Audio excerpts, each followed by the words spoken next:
What's going on, guys? Welcome to the Media Hub. This is Uncle Filthy coming at you guys for the first time in quite a while, actually getting in front of the camera and giving you guys a discussion. Usually I've only really stuck to talking about films. I'm trying to branch the channel into other directions. There still will be films, but there's also going to be other kinds of stuff that I like. Of course, today we're going to be talking about some music, but hey, I might talk about some books now and again. Who knows?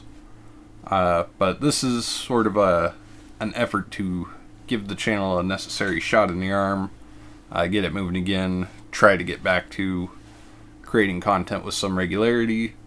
But without any further ado, let's get into this video, guys. We're talking about Blue Öyster Cult's debut album, Blue Öyster Cult. Self-titled debut. Always a classy move. When one looks at or listens to this album, you'll find that there's a neat collection of songs that have sort of a demented hippie biker vibe. And that's kind of something that you get throughout the whole album. And I think that mixture is something that the band would utilize really strongly going forward. And you really find it in these first three albums. The debut, the second album, and the third album. But this one came out in 1972. And it was released through Columbia Records. The producers on this one were Murray Krugman, Sandy Pearlman, and David Lucas. You get the classic BOC lineup here, guys. You've got the frontman, Eric Bloom, on rhythm guitar. You've got Donald Buck Dharma Rozier on lead guitar. The Bouchard brothers, Joe and Albert, playing bass and drums respectively.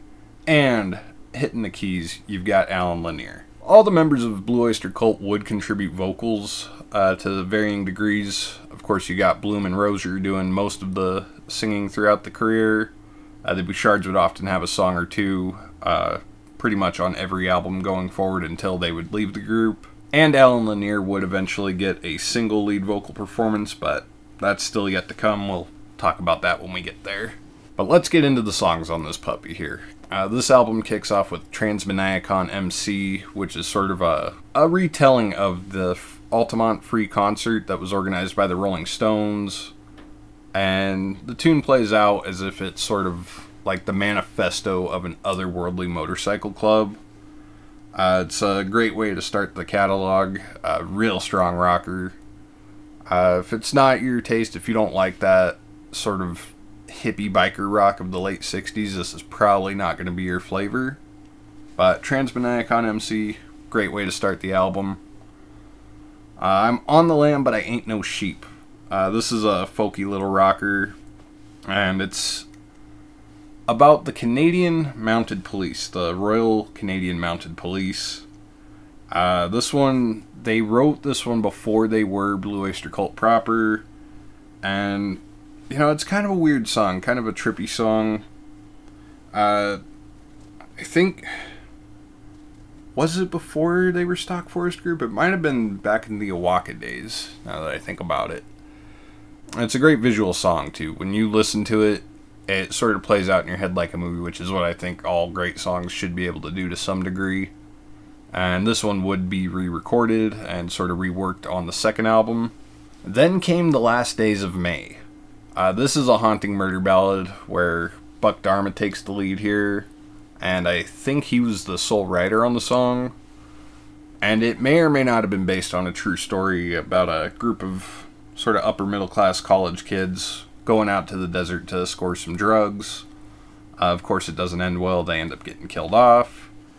And, you know, the lyrics, they're beautifully paired, you know.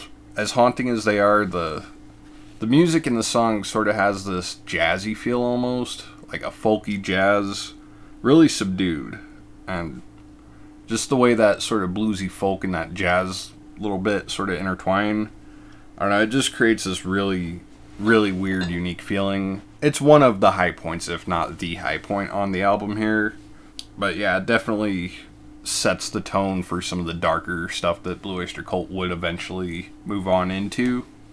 Stairway to the Stars, you know, it's a catchy one, sort of embodies the rock and roll lifestyle, but aside from that, I don't really have too much to say on that one. Before the Kiss, A Red Cap, tells the story of something that Sandy Pearlman had actually witnessed at Connery's Bar and that had actually been the original title of the song, but that's neither here nor there. But the story goes that he saw a couple exchange a fancy drug through a kiss. You see how that plays into the title of the song. I like how sort of at the midpoint of the song it starts to pick up a little ferociously, almost as if the drug is starting to set in on you as a listener and the band itself, before it sort of gets back into the original structure it had. It's very, feels like it's very indicative of a weird state of being high. And, you know, a little unsettling if that's not your thing. Sparing about 2 seconds of silence, Redcap bleeds into screams. This one has a similar high feeling for my money, and it sort of begins with this soft, psychedelic flavor, and when it starts to speed up, there's a mild intensity akin to a peak. Lyrically, it feels like it's somewhere between the life of a prostitute or a drifter, but I definitely like the idea of this being sort of another LSD drug-related song. You know, it definitely has that feel to it, especially if you're feeling these songs in 2 parts, right off the heels of Redcap. The next song, She's as Beautiful as a Foot. Fuck, if ever there was a Quentin Tarantino theme song, right? This one, it kicks off right off the last notes of Screams, which I think is really cool because it creates this connective tissue throughout the album. And, you know, it's a weird one. Like, musically, I think the song's put together really well, but lyrically, aside from it being a goddamn Quentin Tarantino theme song, I don't know. It's probably Quentin's favorite Blue Öyster Cult song. Perhaps the best known song on the album, Cities on Flames with Rock and Roll. The way the lyrics are structured, it's likening rock and roll to sort of nuclear destruction. Like if you took Black Sabbath's Electric Funeral and Led Zeppelin's Rock and Roll, and you just sort of added that strong dose of Americana, you get Cities on Flames with Rock and Roll by Blue Öyster Cult. That's what this song is, and what I really like about it, you got Albert Bouchard singing on the song. Anytime you get the drummer to sing, you got a pretty good song, I think. And this is sort of has been a staple of Blue Öyster Cult's live set for quite a few years. This is one of my favorite songs by them, honestly. And, you know, this is one that I think really ought to be a radio standard. I mean, I like the songs I do play on the radio occasionally, but this is a song that's fucking built for radio, guys. Workshop of the Telescopes is a cool and mysterious track on here. This one sort of plays with some sci-fi, a little bit of fantasy, and a little bit of horror. The way that imagery all sort of culminates in the lyrics creates this really haunting feel. It's something that you would expect with just about, I'd say, 60% of Blue Öyster Cult songs. It's a little bit of an unsettling jam, but, you know, I kind of like it all the more for that, just being that lyrically, I don't feel like I understand what the song's about. Every time I feel like I do understand it, I feel like I understand it less. I know that doesn't make sense, but it's all the more reason to enjoy it, right? And the album closes with Redeemed. This is sort of a psychedelic country song written by a guy called Harry Farkas. He wrote it for his dog, sold it to the band, and this is probably the standout song on the record, and that's really just because of how different it is compared to everything else. I don't know. If you were going to put it in the album, I don't think I would have put it at the end just because it's jarring, but, you know, I guess it does kind of create that weird effect that Blue Öyster Cult kind of have going on with their music and everything, so, you know, if it just creates this weird, whoa, sort of take a step back and look at it again, I feel like that's sort of what Redeemed does, so I guess buy a song, Redeemed. Yeah, the album cover by Bill Golick is really fascinating here. I don't have it on vinyl, but I've got the Columbia re-release box set. And, you know, you look at it, and I'm going to pull it up on screen so you guys can see a much larger version of it. It's really trippy because you look at it, and it's really a wild album cover because it has this feeling that it goes on forever, sort of beyond what we can comprehend. And I think that sort of draws you in, and then you have the stars above it. It's like there's nowhere to go, but the world is wide open. It's just, I don't know, it's a masterful album cover. And then the backside, you got the similar thing going on, but the train tracks there. It's just really, really crazy. But it kicks off the black and white era of Blue Öyster Cult's career. That's what they call the first 3 albums, the black and white trilogy. And more color, sort of, maybe, kinda, starts to inject itself as the albums go forward. I do have a slight nitpick with the album, and it's just that the vocals are a little hard to pick up in the mix sometimes.